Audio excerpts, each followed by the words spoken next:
주신 주님을 위하여 내 마음을 드리며 나의 삶을 주님 앞에 맡기도록 나를 이 시간 역사하여 주시옵소서. 이 시간 다 같이 주님의 이름 한번 부르며 기도하겠습니다.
(4월 13일) 주일 예배를 시작하겠습니다.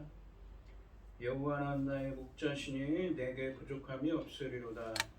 그가 나를 푸른 풀밭에 두이시며 쉴 만한 물가로 인도하시는도다. 내 영혼을 소생시키시고 자기 이름을 위하여 의의 길로 인도하시는도다. 내가 사망의 음침한 골짜기로 다닐지라도 해를 두려워하지 않을 것은 주께서 나와 함께 하심이라. 주의 지팡이와 막대기가 나를 안위하시나이다. 주께서 내 원수의 목전에서 내게 상을 차려주시고 기름을 내 머리에 부으셨으니 내 잔이 넘치나이다. 내 평생의 선하심과 인자하심이 반드시 나를 따르리니 내가 여호와의 집에 영원히 살리로다. 아멘. 저희들을 창세전에 택정하시고 여기까지 인도해 주신 주님 감사드립니다.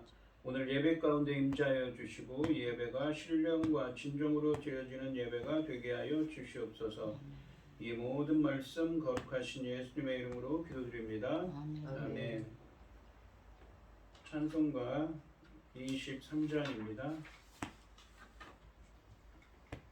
만일이 내게 있으면 그 입 다 가지고 내 구주 주시는 종을 늘 찬송하겠네. 내 은혜로우신 하나님 날 도와주시고 그 크신 영광 널리 펴 달게 하소서. 내 주의 귀한 이름이 날 위로하시고 이 귀의 음악 같으니 참이라 꾀도다. 내 죄의 권세 깨뜨려 그 결박 푸시고 입주한 마음을 비로소 고청케 하셨네. 아멘. 사도신경 하시겠습니다. 전능하사 천지를 만드신 하나님 아버지를 내가 믿사오며 그 외아들 우리 주 예수 그리스도를 믿사오니 이는 성령으로 잉태하사 동정녀 마리아에게 나시고 본디오 빌라도에게 고난을 받으사 십자가에 못 박혀 죽으시고 장사한 지 사흘 만에 죽은 자 가운데서 다시 살아나시며 하늘에 오르사 전능하신 하나님 우편에 앉아 계시다가 저리로서 산자와 죽은 자를 심판하러 오시리라. 성령을 믿사오며 거룩한 공예와 성도가 서로 교통하는 것과 죄를 사하여 주시는 것과 몸이 다시 사는 것과 영원히 사는 것을 믿사옵나이다. 아멘. 교동문 69번입니다. 너희는 눈을 높이 들어 누가 이 모든 것을 창조하였나 보라. 주께서는 수요대로 만상을 이끌어내시고 그들의 모든 이름을 부르시나니 그의 근권세가 크고 그의 능력이 강함으로 하나도 빠짐없습니다. 야곱아 어찌하여 네가 말하며 이스라엘아 네가 이르기를 내 길은 여호와께 숨겨졌으며 내 소사는 내 하나님께서 벗어난다 하느니 너는 알지 못하였느냐 듣지 못하였느냐 영원하신 하나님 여호와 땅 끝까지 창조하신 이는 피곤하지 않으시며 곤비하지 않으시며 영적이 한이 없으시며 명적이 피곤한 자에게는 능력을 주시며 무능한 자에게는 힘을 더하시나니 소년이라도 피곤하며 곤비하여 장정이라도 넘어지며 쓰러지되 오직 여호와를 앙망하는 자는 새 힘을 얻으리니 독수리가 날개치며 올라감 같을 것이요 다른 박질하여도 곤비하지 아니하겠고 걸어가도 피곤하지 아니하리로다. 아멘. 찬송가 336장입니다.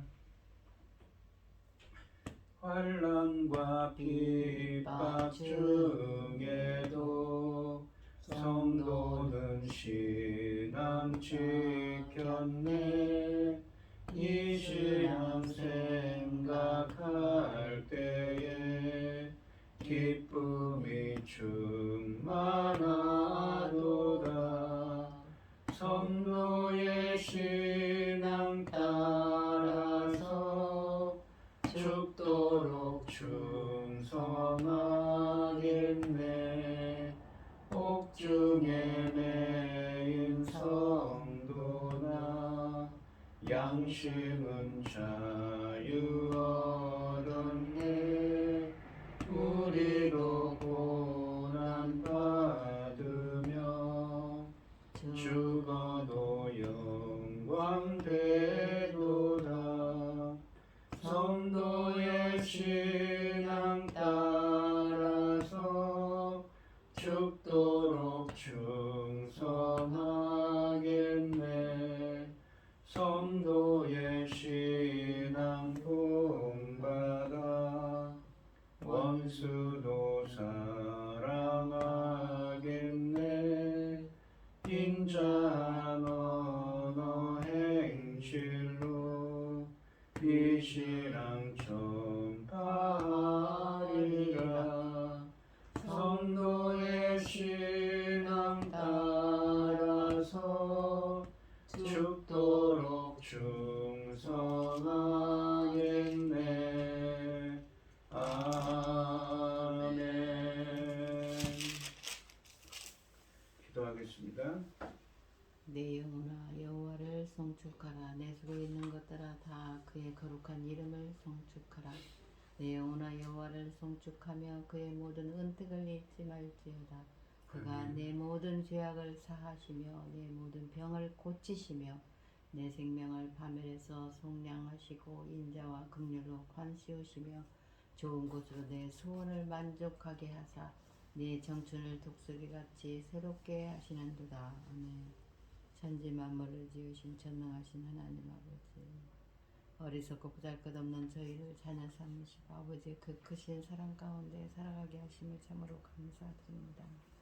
전능하신 하나님 아버지, 어려운 가운데에도 아버지 저희들 열심히 하나님만 섬기려고 노력하고 있사오나 쉽지 않습니다. 아버지 도와주시옵소서. 주님의 이름이 아버지 이 민족 이 나라에서 아버지 널리 퍼지고 아버지 영광과 아버지의 사랑이 아버지 넉넉히 아버지 나올 수 있도록 나타날 수 있도록 도와주시옵소서. 전능하신 하나님 아버지, 지금은 중대한 시대입니다. 열매 거둘 중대한 시대입니다. 아버지 하나님께서 그 받으실 열매가 어떤 열매입니까? 주님 십자가에 죽으시고 열려지는 열매 아닙니까? 아버지 적금 같은 귀한 열매를 위하여 당신의 사랑하는 종 열매 거둘 말씀을 들고 강단에 세우셨으니 이 말씀으로 말미암아 아버지께서 기뻐 받으실 열매들이 넉넉히 나올 수 있기를 간절히 소원하고 이 모든 말씀 억만 죄악 가운데에서 우리를 구원하여 주신 예수 그리스도 이름으로 기도드리옵나이다. 아멘. 오늘 함께 하실 하나님의 말씀은 마태복음 10장 16절로 23절까지 말씀입니다. 10절 16절에서 23절까지 말씀입니다. 교독을 하겠습니다. 제가 먼저 읽겠습니다. 보라, 내가 너희를 보냄이 양을 이리 가운데로 보냄과 같도다. 그러므로 너희는 뱀같이 지혜롭고 비둘기같이 순결하라. 사람들을 삼가라. 그들이 너희를 공무원 넘겨주겠고 그들을 회당에서 채찍질하리라. 또 너희가 나로 말미암아 충덕들과 임금들 앞에 끌려가리니 이는 그들과 이방인들에게 증거가 되게 하려 하심이라. 너희를 넘겨줄 때에 어떻게 또는 무엇을 말할까 염려하지 마라. 그때 너희에게 말을 들으시리니 말하는 이는 너희가 아니라 너희 속에서 말씀하시느니 곧 너희 아버지의 성령이시니라. 형제가 형제를 아버지가 자식을 죽는 데 내어주며 자식들이 부모를 대적하여 죽게 하리라. 또 너희가 내 이름으로 말미암아 모든 사람에게 미움을 받을 것이나 끝까지 견디는 자는 구원을 얻으리라. 이 동네에서 너희를 박해하거든 저 동네로 피하라. 내가 진실로 너희에게 이르노니 이스라엘의 모든 동네를 다 다니지 못하여서 인자가 오리라. 아멘. 찬송가 508장입니다. 우리가 지금은 나그네 되어도 화려한 천국에 머지않아 가려니 이 세상 있을 때 주 예수 위하여 끝까지 힘써서 일하세. 주 내게 부탁하신 일 천사도 흠모하겠네. 화목해 하라신 구주의 말씀을 온 세상 널리 전하세. 주 예수 말씀이 온 세상 만민을 흉악한 죄에서 떠나라 하시니 이 말씀 듣고서 새 생명 얻으라. 이 기쁜 소식 전하세. 주 내게 부탁하신 일 천사도 흠모하겠네. 화목해 하라신 구주의 말씀을 온 세상 널리 전하세. 영생의 복락과 천국에 갈 길을 만 백성 알도록 나가서 전하세. 주 예수 말씀이 이 복을 전하라. 우리에게 부탁하셨네. 주 내게 부탁하신 일 천사도 흠모하겠네. 화목해 하라신 구주의 말씀을 온 세상 널리 전하세. 아멘. 오늘 본문 말씀의 제목은 지혜롭고 순결하게입니다. 1절부터 5절까지 말씀에서 12 제자들은 예수님의 파송을 받았습니다. 오늘 본문 말씀인 16절부터 23절까지 말씀에서는 보냄을 받은 제자들이 처할 위험과 시련을 예견하시면서 뱀같이 지혜롭고 비둘기같이 순결하라고 말씀하십니다. 천국 복음을 전할 때 환영받지 못할 뿐 아니라 핍박도 받을 것이라고 하십니다. 심지어 가족까지도 외면하겠지만 성령님이 도우시니 끝까지 견디면 구원을 받을 것이라고 말씀하십니다. 16절 말씀을 보시면 보라 내가 너희를 보냄이 양을 이리 가운데로 보냄과 같도다. 그러므로 너희는 뱀같이 지혜롭고 비둘기같이 순결하라 라고 말씀하십니다. 상반절에 보시면 보라 내가 너희를 보냄이 양을 이리 가운데로 보냄과 같도다 라고 말씀하십니다. 양은 연약한 동물로서 제자들을 가리킵니다. 이리는 사나운 동물로서 복음의 적대적인 세력들을 가리킵니다. 예수님은 12제자를 적대적이고 위험한 세계로 보내시면서 그 상황을 양과 이리 비유를 이용해서 인상적으로 표현하고 계십니다. 따라서 이것은 전도하는 것이 위험한 일이라는 뜻입니다. 박해는 복음을 전하는 모든 세대의 모든 곳에서 일어날 현상이라고 하십니다. 실로 복음의 적대자들이 제자들을 박해하는 것은 종말의 날까지 이어질 것입니다. 양들은 이리들의 공격에 무기력해 보입니다. 따라서 예수님은 그들에게 이리들의 공격에 대처하도록 다른 두 동물 비유를 통해 지침을 주시고 계십니다. 하반절에 보시면 예수님은 전도하러 가는 제자들에게 그러므로 너희는 뱀같이 지혜롭고 비둘기같이 순결하라 라고 말씀하십니다. 양 같은 제자들은 무엇보다도 뱀같이 지혜로워야 한다고 하십니다. 지혜로운으로 번역된 이 헬라어는 이 프로니모라는 헬라어인데 영리한, 상황 판단이 빠른, 신중한 등을 의미합니다. 이 단어는 이 창세기 3장 1절 말씀에서 뱀이 간교하다라고 할 때로 번역된 이 히브리어를 헬라어로 번역한 70인역 성경과 같은 단어입니다. 창세기 3장 1절 말씀에 간교한으로 번역된 이 히브리어는 교활하다. 그러니까 이 부정적인 의미로는 교활하다는 의미도 있지만 긍정적인 의미로는 신중하다, 사력 있다 그런 의미도 있습니다. 성경에서 뱀은 대체로 부정적인 이미지를 가지고 있습니다. 우리가 계시록이나 창세기에 보시면 뱀은 사탄, 마귀 사탄, 적그리스도로 상징하는 것입니다. 여기서는 긍정적인 이미지로 사용됩니다. 뱀의 지혜를 삶에 적용해 보면 신중하고 주의를 기울여 상황 판단이 빨라야 합니다.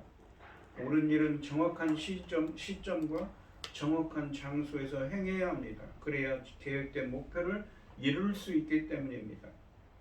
본문은 선교하는 과정에 있는 제자들이 이리의 공격에 포위된 양처럼 위험에 빠지게 될 때 가만히 있는 것이 아니라 먼저 지혜롭게 그리고 상황 판단을 빨리 신중하게 대처해야 함을 의미하고 있습니다. 그런데 뱀은 자기를 보호하기 위해 남을 해치는 독을 사용합니다.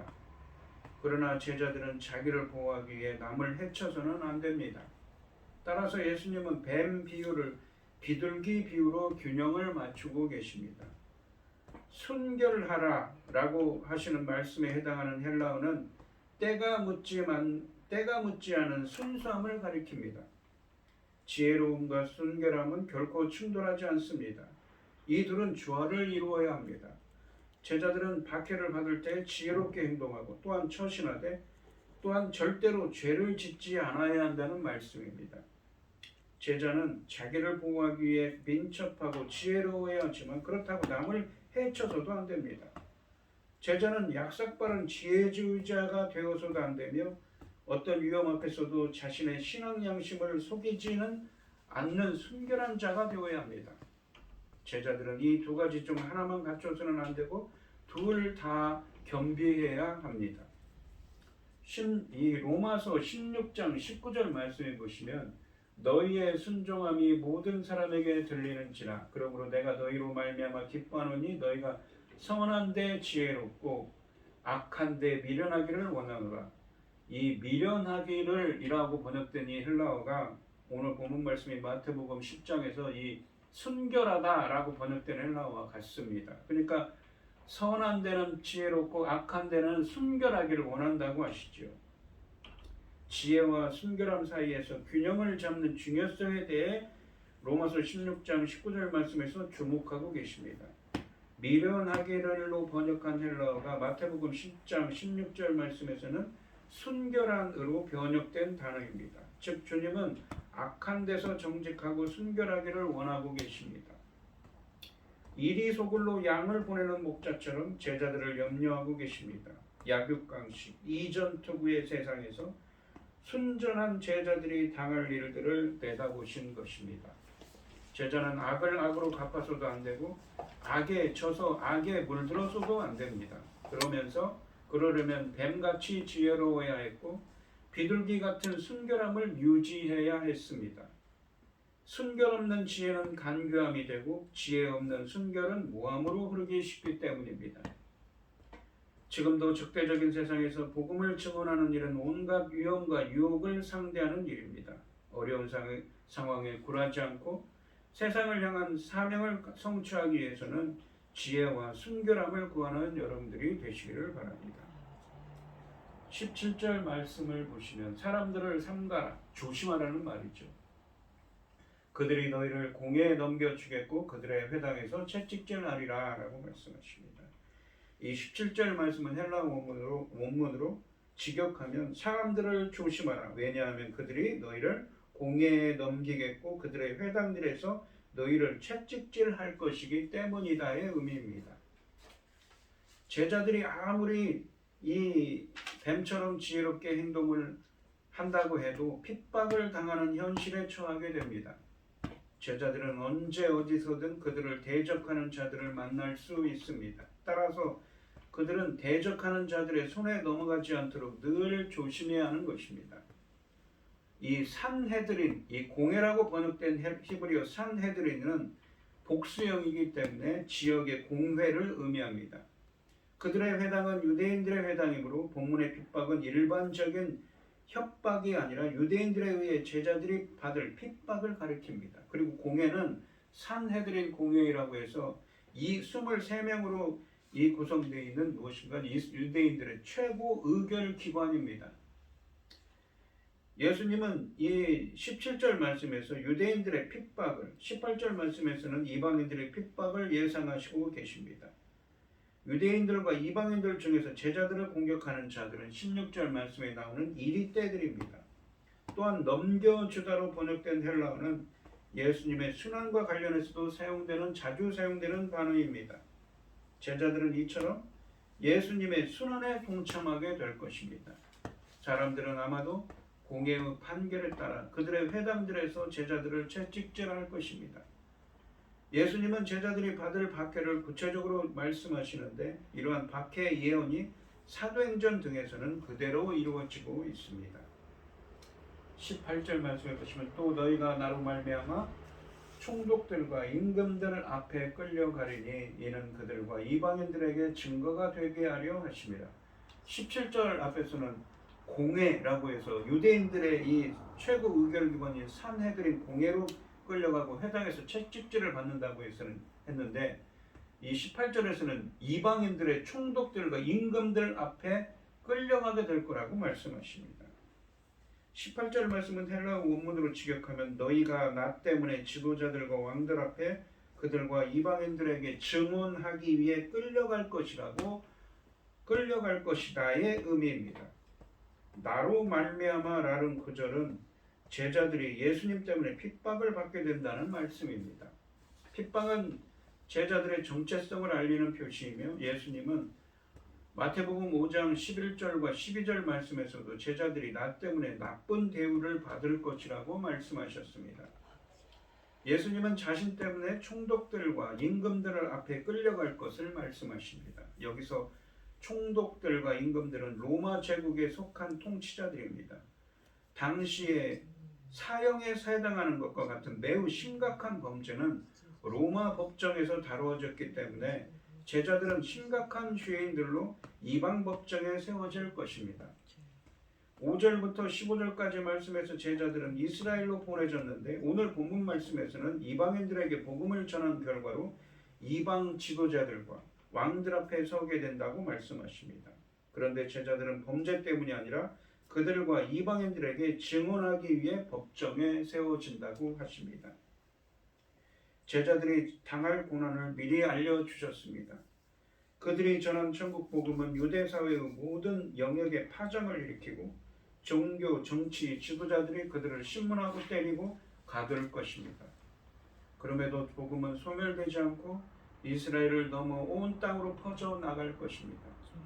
주님은 제자들의 고난이 하나님의 뜻을 성취할 밑거름이 될 것임을 미리 말씀하심으로 고난의 가치와 의미를 새겨주십니다. 전도자가 고난의 몫을 감당하지 않고는 복음의 진보는 요원한 것입니다. 19절 말씀해 보시면 너희를 넘겨줄 때에 어떻게 또는 무엇을 말할까 염려하지 말라. 그때 너희에게 할 말을 주시리니 라고 말씀하십니다. 17절과 18절 말씀에서 언급한 것처럼 사람들의 너희 그들을 공회나 권위자에게 넘겨주실 때 제자들은 그 앞에서 해야 할 적절한 말이 절실히 필요합니다. 그러나 그들은 그러한 필요에 대해 걱정하지 말아야 한다고 하십니다. 오히려 그들은 그러한 필요도 마치 마태복음 6장 25절 말씀에서 일용할 양식이나 옷처럼 하나님의 손에 맡겨야 한다고 하십니다. 하나님께서는 하나님 나라를 추구하는 자에게 먹을 것과 입을 것을 제공해 주시듯이 그러한 위기 상황에서 그들에게 적절한 말을 제공해 주실 것이기 때문입니다. 그들에게 필요한 말은 자신들을 위한 변론이라기보다는 그리스도를 증언하는 말입니다. 18절에 쓰여져 있지요. 20절 말씀해 보시면 말하는 일은 너희가 아니라 너희 속에 말씀하시는 이 곧 너희 하나님 아버지의 성령이시니라. 성령께서 역사해 주셔서 말하도록 할 말을 주신다는 것이지요. 20절 말씀은 헬라 원문으로 직역하면 말하는 일은 너희가 아니라 너희 안에 말씀하시는 분 너희 아버지의 성령이시기 때문이다의 의미입니다. 그리스도인 증인들이 적대하는 사람들 앞에서 말할 때 정작 말하는 이는 그들 자신이 아니라 그들 안에서 말씀하시는 너희 아버지의 영이시라고 하십니다. 물론 이 말은 제자들이 증언할 때 자신들의 지식과 표현력을 활용하지 않고 황홀경에 빠져서 사로잡혀가지고 말한다는 뜻은 아닙니다.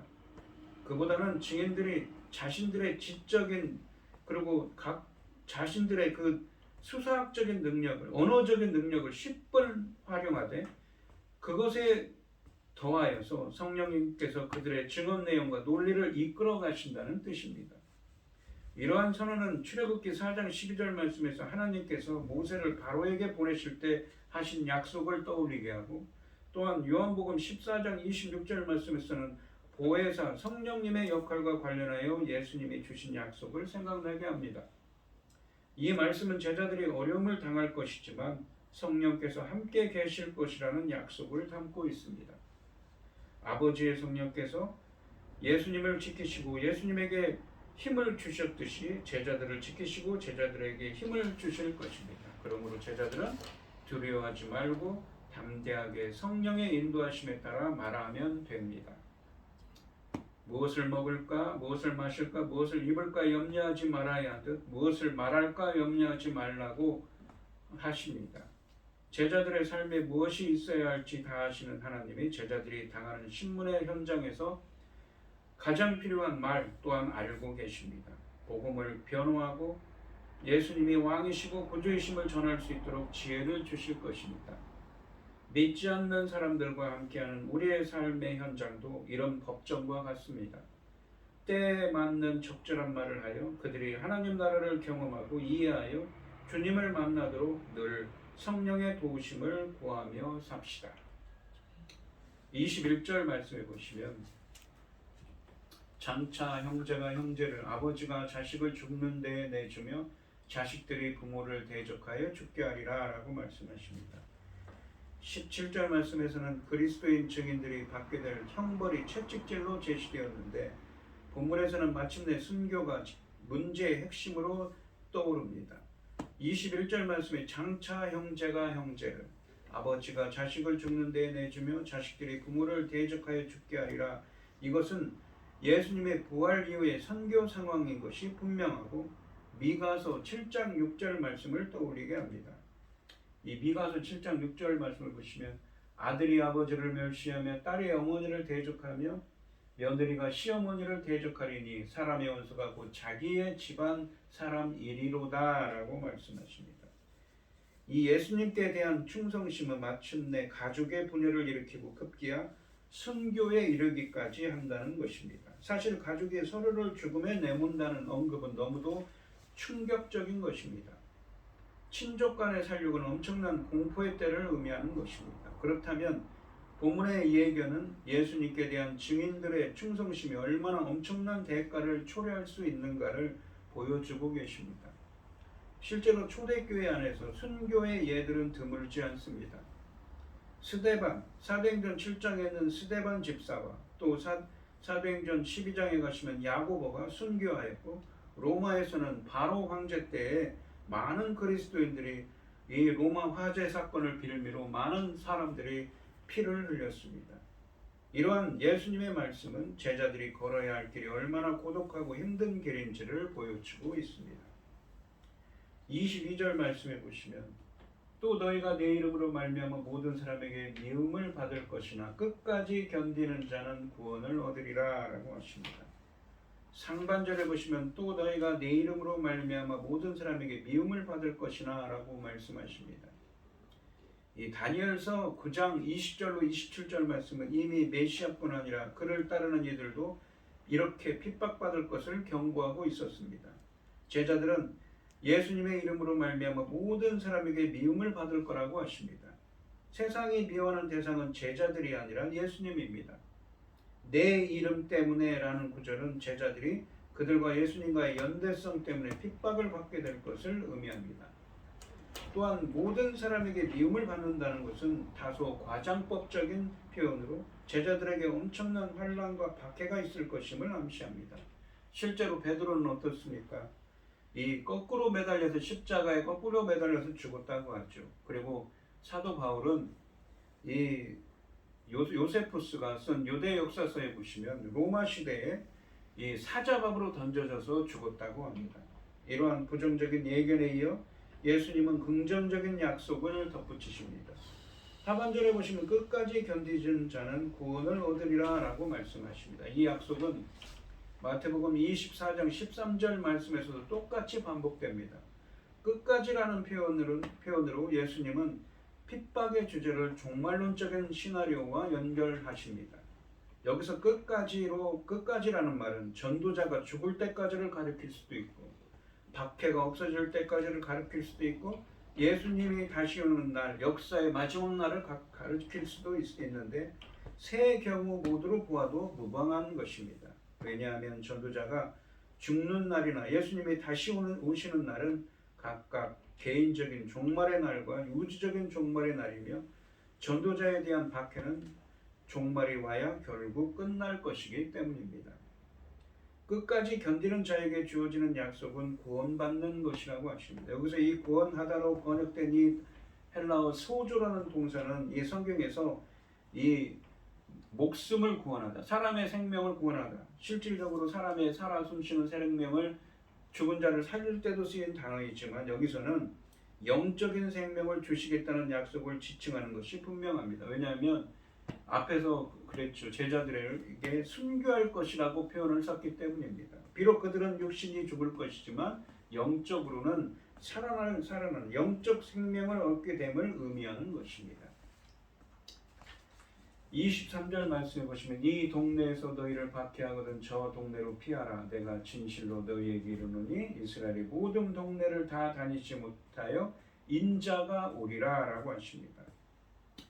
23절 말씀은 헬라 원문으로 직역하면 그들이 너희를 이 도시에서 핍박할 때 다른 곳으로 도망하라. 왜냐하면 내가 진정으로 너희에게 말하노니 인자가 오기 전에는 너희가 이스라엘의 도시들을 모두 다니지 못할 것이기 때문이다의 의미입니다. 상반절에 보시면 박해 상황에서 제자들이 취할 행동을 지시하는데 이 동네에서 너희를 박해하거든 저 동네로 피하라고 하십니다. 앞에서 이 14절 말씀에서 뱀처럼 지혜로워야 한다고 하셨죠. 제자들의 복음 선포를 거절하는 도시에서 떠날 때 발에 먼지를 떨어 버리라고 지시하셨습니다. 그런데 본문은 도시들의 반응이 단순히 거절이 아니라 박해로 나타날 경우에 어떻게 할 것인지를 지시하십니다. 복음을 선포하는 제자들은 박해에 직면할 경우 이 뱀처럼 지혜롭게 피해야 합니다. 실제로 초대교회 그리스도인들, 특히 선교사들은 이 명령을 따라 한 도시에서 박해가 일어나면 다른 도시로 피하였고 그곳에서 복음을 선포했습니다. 박해를 두려워해서는 안 되지만 그렇다고 해서 굳이 박해를 받을 필요는 없다는 것입니다. 일단 박해가 오면 다른 동네로 피하여 다른 사람에게 복음을 전하는 것이 지혜로운 처사입니다. 예수님께서도 박해를 피하여 여러 지역을 다니셨습니다. 하반절에 보시면 헬라어 원문으로 직역하면 왜냐하면 내가 진정으로 너희에게 말하노니 인자가 오기 전까지는 너희가 이스라엘의 도시들을 모두 다니지 못할 것이기 때문이다의 의미입니다. 이 상반절 말씀처럼 피해야 하는 이유는 단순히 목숨을 보존하기 위해서라기보다 다른 도시에도 신속하게 복음을 선포해야 하기 때문이라는 의미입니다. 다른 도시, 이스라엘의 다른 도시지요. 본문은 제자들이 이스라엘의 모든 도시를 다니며 모든 동네를 다니며 복음 선포를 완수하기 전에 인자가 오실 것을 예견하고 있습니다. 마태복음에 오는 다른 예수님의 오심의 이 본문들을 해석할 때 어떤 일관된 묘사가 있어야 합니다. 그러니까 인자가 오신다는 표현은 이 다니엘서 7장 13절, 14절 말씀에 인자 같은 이에 대한 이야기죠. 다니엘서 7장 13절로 14절 말씀을 배경으로 삼는 이 인자가 오신다는 것은 역사의 마지막 또는 예수님이 다시 오시는 재림 때에 인자가 영광으로 와서 심판주가 되시고 구속주가 되시기 전에 제자들이 이스라엘 선교를 계속하고 있을 것을 의미합니다. 계속 주님이 오실 때까지 계속하는 것이죠. 예수님께서 인자로서 미래에 오시는 시기는 재림 곧 최후 심판의 때를 의미합니다. 그래서 본문은 교회가 예수님의 부활 이후에도 계속해서 이스라엘 선교를 인자가 올 때까지 실행해야 할 것을 강조하고 있습니다. 즉 본문은 1세기의 제자들을 향한 교훈인 동시에 이후에 오늘날의 교회를 향한 메시지이기도 하며 이 교훈이 적용되는 대상은 인자가 재림할 때까지 존재하는 사람들을 포함합니다. 이 논리에 근거하면 예수님의 첫 제자들 혹은 유대 그리스도인들은 인자가 오기 전에 필레스타인에서 피난처를 삼지 못하고 이스라엘 땅을 떠날 것입니다. 반면 부활 이후부터 재림까지 사명을 수행하는 교회와 선교자들은 인자가 다시 올 때까지 열방을 향해 복음을 전해야 하며 1세기의 제자들과 이후의 교회는 인자가 오기까지 이스라엘의 선교를 완성하지 못할 것이지만 이스라엘을 향한 선교도 계속해서 수행해야 함을 의미합니다. 그러니까 이 이스라엘은 본문에 있는 이스라엘은 우리가 생각하는 그 육적인 이스라엘뿐만 아니라 우리가 베드로전서 같은 곳에 나오는 영적 이스라엘을 의미하는 것일 수도 있겠지요. 종말까지는 매우 오랜 세월이 지날 것이며 이스라엘 선교는 그때까지 계속되어야 한다는 말씀입니다. 이 말씀은 세상이 끝날 때까지 전도하고 선교하라는 권면입니다. 복음은 때때로 가족을 갈라놓기도 하지만 교회는 전도와 선교를 반드시 해야 하는 것입니다. 오늘 본문 말씀을 보시면 이 제자들이 선교를 하면서 예수님 때문에 모진 박해와 고난을 받습니다. 그럴 때 뱀같이 지혜로워야 하고 비둘기같이 순결을 유지해야 한다고 하셨습니다. 간교함이 아니라 이 무엇입니까? 지혜롭게 세서 잘 피해야 한다는 것이지요. 또한 제자들이 당할 고난을 미리 알려주셨습니다. 그들이 전한 천국 복음은 유대사회의 모든 영역에 파장을 일으키고 종교 정치 지도자들이 그들을 신문하고 때리고 가둘 거라고 하십니다. 그럼에도 복음은 소멸되지 않고 이스라엘을 넘어 온 땅으로 퍼져나갈 것입니다. 그래서 전도자는 고난의 몫을 감당하지 않고는 복음의 진보는 없다고 하시는 것이지요. 또한 무엇을 먹을까, 무엇을 마실까, 무엇을 입을까 염려하지 말아야 하듯이 무엇을 말할까 염려하지 말라고 하십니다. 성령께서 도우셔서 할 말을 주신다고 하십니다. 그리고 또한 제자는 영광만 아니라 주님이 당하실 고난도 공유해야 합니다. 심지어 가족들로부터 버림받고 가족이 원수가 되는 일도 있을 것입니다. 제자로 사는 일은 세상의 미움이라는 근본적인 갈등의 상황에 자신을 밀어넣는 것입니다. 그러므로 고난은 제자에게 피할 수 없는 숙명입니다. 그러나 절망하거나 포기하지 않을 것은 고난의 끝에는 언제나 영광과 영생이 기다리기 때문이라고 하십니다. 오늘 이 시간 우리 성도님들도 지혜롭고 순결하게 그리고 성령의 도우심으로 인내하며 복음 전파의 사명을 감당하시기를 주님의 이름으로 축원드리겠습니다. 기도하겠습니다. 하나님 아버지, 예수님은 제자들에게 사역을 하면서 많은 고난과 핍박을 당할 거라고 하십니다. 그럴 때 뱀처럼 지혜롭게 양처럼 순결하게 행해야 한다고 하십니다. 민첩하게 행하지만 지혜롭게 하면서도 모든 일은 악을 행하지 않고 순결하게 행해야 한다고 하십니다. 또한 성령께서 도우시리니 인내하며 복음 전파의 사명을 끝까지 감당하는 자들은 구원을 얻을 거라고 하십니다. 저희들도 예수님의 말씀처럼 지혜롭고 순결하게 그리고 성령의 도우심으로 맡은 바 사명을 잘 감당할 수 있도록 인도하여 주시옵소서. 이 모든 말씀 거룩하신 예수님의 이름으로 기도드리옵나이다. 아멘. 찬송가 484장을 하시고 축도하심으로 오늘 예배를 마치겠습니다. 내 맘에 주여 소망 되소서. 주 없이 모든 일 헛되어라.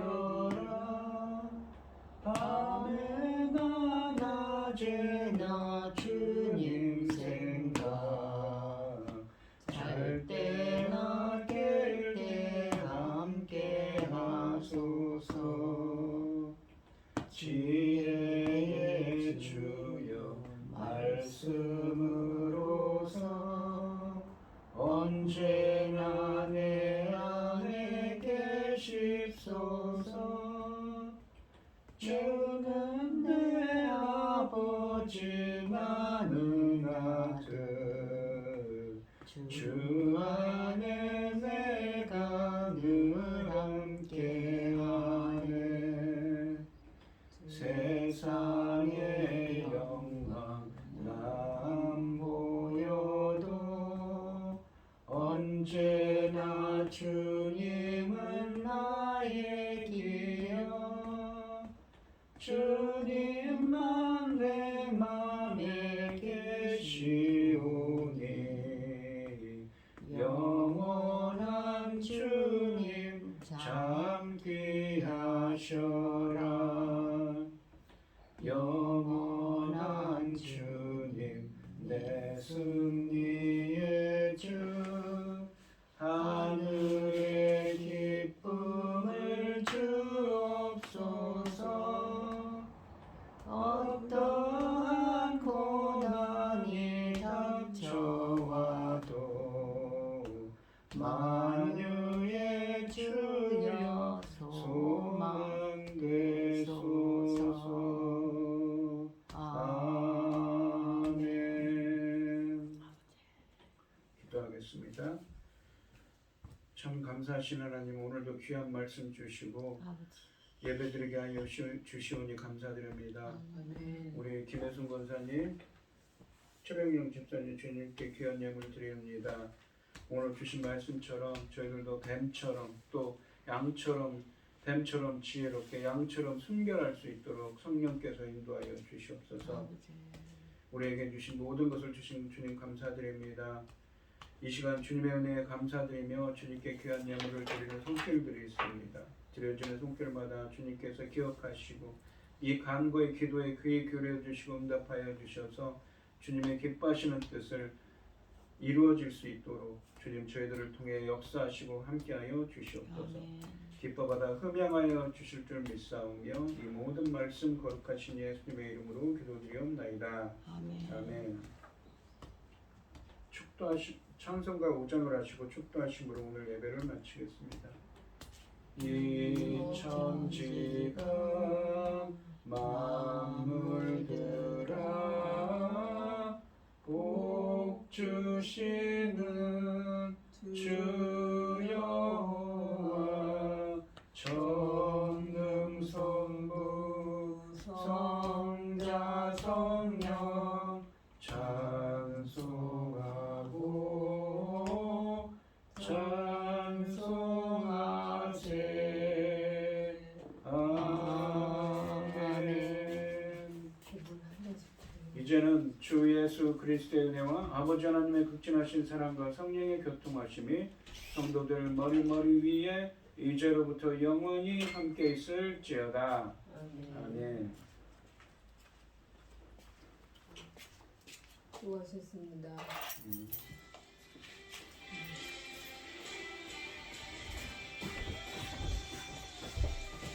목사님 여기 고르스물 한잔 샀어.